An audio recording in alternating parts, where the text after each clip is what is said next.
First, in the Horn of Africa, governments together with the United Nations are still tackling an upsurge in locust swarms despite COVID-19 restrictions on the movement of people and equipment. Let's listen in.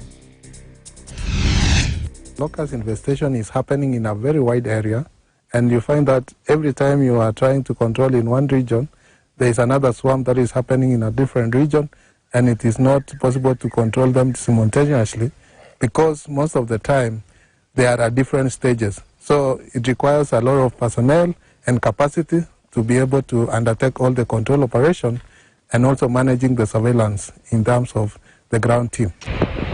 Right now the rains are beginning, the short rains are beginning, and if the farmers will not be able to grow the crops early enough, there will be a challenge in terms of availability of various foods in the future, given that if the locust infestation continue without being controlled, it is going to impact a lot in the availability of food. In terms of the COVID-19 restrictions, we agree with the government there is a need for the restrictions. However, in terms of now managing the capacities that are being created for the trainings and also even managing the control. For example, when you want to load an aeroplane early in the morning, there is also the restrictions of timing and also locating the swarms because of the curfew. However, we are trying to come up with innovative ways, like reducing the number of populations that are being met at once for the training, as well as also engaging the security officers so that they can allow a small extension of time for the locust scouts as well as the operation team.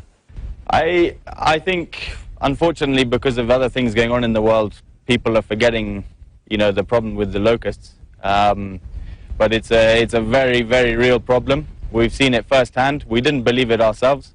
We thought, the first time they came, they didn't eat anything, so we thought, oh, it's fine, we're going to be okay. And then we've seen firsthand. So, yeah, the people, our community, the small-scale farmers, it's a very big problem. And for the food security of Kenya, especially after a problem like the coronavirus, how are we going to feed Kenya?